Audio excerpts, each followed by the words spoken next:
कि हमारी जो टैग लाइन है हमारी इस यूट्यूब चैनल की के जो रिवीजन में जितना आप इन्वेस्ट करोगे उसका इंटरेस्ट आपको एग्ज़ाम में मिलेगा।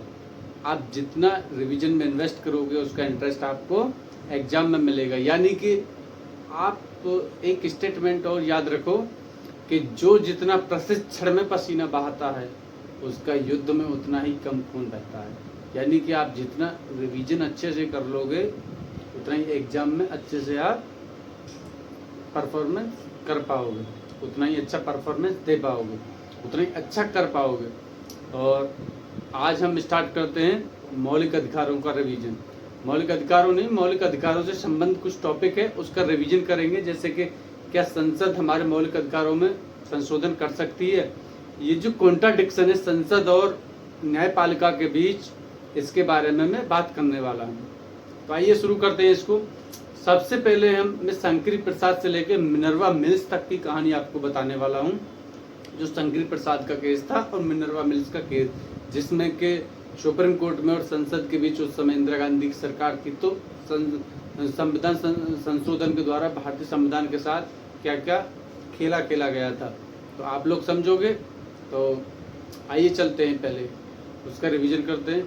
तो सबसे पहले आपको एग्जाम के पॉइंट ऑफ व्यू से ये याद रखना है, ये सारे केस लो, कोई भी एग्जाम हो, चाहे यूपी पीसीएस हो या यूपीएससी हो या यूजीसी नेट हो या यूपी पीसीएस जे हो या नेट का लॉ का एग्जाम हो या पॉलिटी का एग्जाम हो, सभी के लिए ये बहुत इम्पोर्टेंट है। सारे केस लो बहुत इम्पोर्टेंट है, ये बहुत ही अपना महत्व रखते हैं, कहने का मतलब ये है। तो आइए इसका रिवीजन करते हैं। तो सबसे पहले हम स्टार्ट करते हैं शंकरी प्रसाद के केस से। शंकरी प्रसाद केस जो कि वर्सेस भारत संघ 1951, और इसी के साथ एक केस हो रहा है Sajjan Singh versus state of Rajasthan 1965। Shankari Prasad 1951 का केस है और सज्जन सिंह 1965 का केस है। तो इन दो केसों में सुप्रीम कोर्ट ने एक बात कही कि संसद संविधान में संशोधन कर सकती है, यानी कि मौलिक अधिकारों में संशोधन कर सकती है, और ऐसा संशोधन विधि की परिभाषा में नहीं आएगा। विधि की परिभाषा कहाँ दे रखी है? आर्टिकल 13 में। आर्टिकल 13 में क्या क्या चीजें दे रखी हैं विधि के अंतर्गत? विधि में दे रखा अध्यादेश, उपविधि, नियम, विनियम और अधिसूचना, रूढ़ि, प्रथा। लेकिन वहां पर कहीं नहीं लिखा हुआ कि संविधान संशोधन विधि की परिभाषा में आएगा। बात भी सही थी। तो सुप्रीम कोर्ट ने दो केसों में कहा था कि संसद मौलिक अधिकारों में संशोधन कर सकती है, यानी कि मौलिक अधिकारों को कम कर सकती है, और ऐसा संशोधन विधि की परिभाषा में नहीं आएगा। यहाँ तक की कहानी स्पष्ट है। इसके बाद गोलकनाथ का केस आता है, 1967 का केस है। इस केस में सुप्रीम कोर्ट ने अपनी बात को पलट दिया। जो दो केसों में जो पहले कही थी सज्जन सिंह और शंकरी प्रसाद के केस में, तो गोलकनाथ के केस में सुप्रीम कोर्ट ने अपनी बात को पलट दिया और कहा कि संसद मौलिक अधिकारों में संशोधन नहीं कर सकती, और जो संशोधन है वो आर्टिकल 13 के अंतर्गत विधि की परिभाषा में आता है।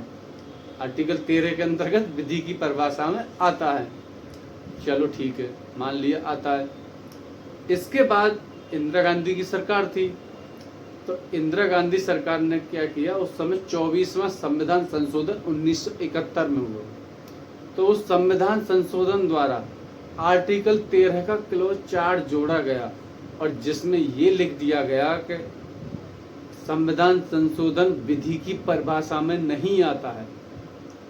अब देख रहे हो, उधर सुप्रीम कोर्ट ने बोला था कि संविधान संशोधन विधि की परिभाषा में आता है, लेकिन आर्टिकल 13(4) 24वां संविधान संशोधन द्वारा ये लिख दिया गया उसमें कि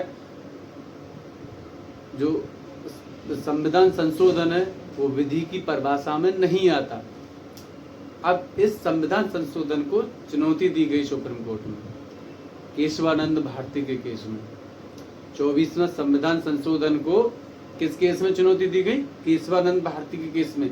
ये क्वेश्चन बन जाता है यहाँ से भी कि 24वां संविधान संशोधन को किस केस में चुनौती दी गई थी, तो केशवानंद भारती के केस में। तो इस केस में सुप्रीम कोर्ट ने 24वें संविधान संशोधन को सही ठहराया, मतलब सही माना कि चलो हम ये बात मान लेते हैं, ये जो संविधान संशोधन हुआ ये सही है, इसे संवैधानिक माना। लेकिन सुप्रीम कोर्ट ने एक लिमिट लगाई थी इसमें। क्या लिमिट लगाई थी? सुप्रीम कोर्ट ने कहा कि संसद को संविधान में संशोधन करने की शक्ति सीमित है, यानी विस्तृत है। संसद की संविधान में संशोधन करने की शक्ति विस्तृत है, लेकिन असीमित नहीं। विस्तृत तो है, लेकिन इसकी जो शक्ति असीमित नहीं है, और इस शक्ति द्वारा वो संविधान के आधारभूत ढांचे को नष्ट नहीं कर सकती। ये बात और कही थी। यानी कि सुप्रीम कोर्ट ने इस संविधान संशोधन को जायज ठहराया और इसके द्वारा एक लिमिट लगा दिया कि संसद संविधान में संशोधन कर सकती है, और ये शक्ति उसकी विस्तृत है लेकिन असीमित नहीं। और इसके द्वारा उसने कहा कि इस शक्ति का प्रयोग करके संसद संविधान के आधारभूत ढांचे को नष्ट नहीं कर सकती। चलो, अब ये जो लिमिट लगा दी थी ना कि आधारभूत ढांचे का नष्ट नहीं कर सकती, तो अब इसके बाद फिर रायता फैलता है। 42वां संविधान संशोधन होता है 1976 में, भारी बहुमत से। 1976 में इमरजेंसी लगी हुई थी, 42वां संविधान संशोधन हुआ। 42वें संविधान संशोधन द्वारा आर्टिकल 368 में 2 क्लॉज जोड़े गए, 368 का 4, 368 का 5। अब इन क्लॉज में क्या जोड़ दिया गया ऐसा? इसमें 368 आर्टिकल 368 में लिख दिया गया कि संसद को संविधान में संशोधन करने की शक्ति सर्वोच्च है। संविधान में संशोधन करने की शक्ति सर्वोच्च है और इसे न्यायपालिका में भी चुनौती नहीं दिया जा सकता। ये 2 चीजें इसमें जोड़ दी गई। अब आप देखो, इसमें इस संविधान संशोधन को न्यायपालिका में भी चुनौती नहीं दी जा सकती, तो कितनी बड़ी बात थी। क्योंकि संसद तो फिर तो कुछ भी कर सकती है भाई, मौलिक अधिकारों को कम कर सकती है, और संविधान संशोधन को न्यायपालिका में भी चुनौती नहीं दी जा सकती। भाई, किसी का भी अगर कोई मौलिक अधिकार का हनन होता है तो हम सब लोग कोर्ट में तो जाते हैं, और कोर्ट से इस चीज को रोक दिया गया कि संविधान संशोधन को न्यायपालिका में चुनौती नहीं दी जा सकती। तो फिर मामला सुप्रीम कोर्ट पहुंचा। Minerva mills state of Bharat संघ 1980 का केस है। मिनर्वा मिल्स के केस में ये जो 368 में जो क्लॉज जोड़े गए थे, इसको असंवैधानिक पाया और इसे स्ट्रक डाउन कर दिया, इसे खत्म कर दिया गया, ये कहते हुआ कि ये जो 2 क्लॉज है ये भारतीय संविधान के आधारभूत ढांचे को नष्ट करते हैं, इसलिए इसको खत्म कर दिया गया। समझे कहानी मिनर्वा मिल्स की केस की? 368 का 4 और 368 का 5 इसमें खत्म कर दिया गया था मिनर्वा मिल्स के केस में। तो आर्टिकल 13(4) में तो वो अभी भी जुड़ा हुआ है, जिसके अंतर्गत लिखा हुआ है कि संविधान संशोधन है, विधि की परिभाषा में नहीं आता। तो इसमें हमने क्या समझा? क्योंकि संसद संविधान में संशोधन कर सकती है, लेकिन मौलिक अधिकारों को भी, मतलब मौलिक अधिकारों में भी संशोधन कर सकती है, लेकिन इतनी छेड़खानी नहीं कर सकती कि जिससे कि उसके आधारभूत ढांचे को नष्ट किया जा सके, आधारभूत ढांचे को खत्म कर सके। तो इसलिए इस पर सीमा लगा रखी है। तो आधारभूत ढांचे नामक एक सीमा लगा रखी है। और आप लोग समझते हो कि आधारभूत ढांचे की कोई परिभाषा नहीं है कि आधारभूत ढांचा होता क्या है। तो इसमें हमने शंकरी प्रसाद से लेकर मिनर्वा मिल्स के केस तक की कहानी समझी और एक रिवीजन किया। और उम्मीद करता हूँ जिन लोगों ने ये पहली बार वीडियो देखी होगी और उनकी समझ में भी आया होगा, क्योंकि ये रिवीजन के तौर पर थी और इसमें थोड़ा मैंने कहानी के तरीके से भी इसे समझाया है, और इसमें आपका रिवीजन हुआ होगा। और ऐसे ही बने रहिए।